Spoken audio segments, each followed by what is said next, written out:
perkenalkan nama saya Rifaldi Bogor, mahasiswa Ilmu Komunikasi semester 2 Fakultas Ilmu Sosial dan Politik atau disingkat FISIP Universitas Muhammadiyah Maluku Utara. Oke, dalam pembahasan ini saya akan membawa sedikit pemahaman saya tentang media massa sebagai mesin kapitalis. Apa sih peran dari media massa? Dan bagaimana para kapitalis memanfaatkannya? Pada dasarnya media massa adalah institusi yang mementingkan masalah sosial dan politik dalam bermasyarakat dan bernegara, serta mencerdaskan khalayak dengan informasi-informasi yang mendidik bahkan meluruskan berbagai problem kemasyarakatan hingga pemerintah pada media massa saat ini. Namun, lahir fenomena baru tentang kuatnya karakter kapitalisme media dalam proses perkembangan media massa yang sudah meraba ke arah pemilik modal tunggal yang hanya mementingkan keuntungan saja. Media massa sebagai institusi ekonomi dalam hal ini erat kaitannya dengan kapitalisme media dan liberalisme media. Media modern sekarang kurang memperhatikan kepentingan sosial, budaya, bahkan politik, tapi kepentingan meraup keuntungan yang sebesar-besarnya tanpa memperhatikan positif dan negatif pemberitaan dan informasi yang dicerna masyarakat. Hanya mengejar tayang dan mengejar popularitas latar perusahaannya.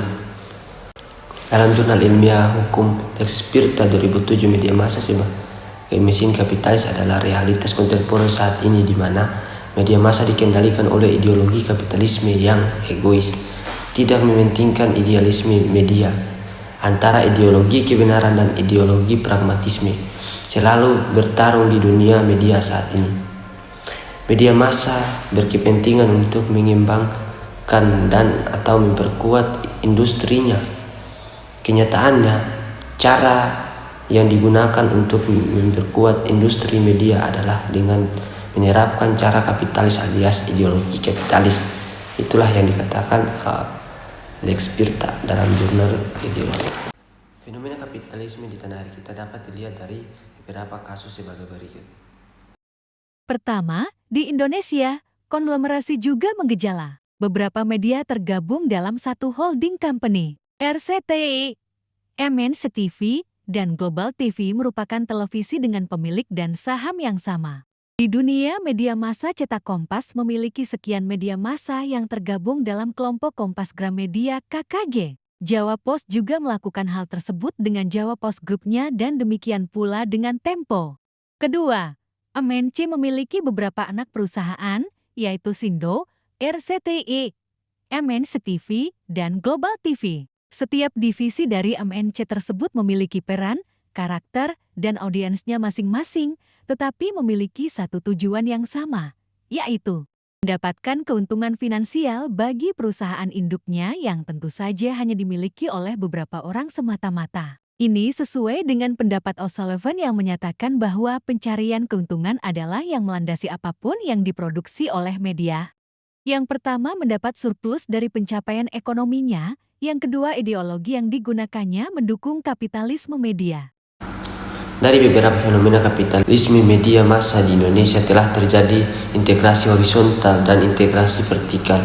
Integrasi horizontal yaitu proses di mana sebuah perusahaan membeli beberapa media yang berbeda, misalnya majalah, televisi, penerbitan buku, rokok blitz, dan sebagainya, dengan tujuan saling mendukung operasi dari masing-masing media. Sedangkan integrasi vertikal yaitu proses di mana sebuah perusahaan memiliki semua aspek produksi dan distribusi dari setiap produk media. Misalnya, sebuah perusahaan film secara vertikal mengintegrasikan aspek-aspek seperti agensi pencarian bakat, studio produksi, rantai teater, produksi video kaset, hingga rantai penjualan kaset. Oke, mungkin itu saja sekian paparan dari saya tentang media massa sebagai mesin kapitalis. Video ini saya buat berdasarkan tugas yang diberikan oleh dosen saya dengan mata kuliah sosial komunikasi.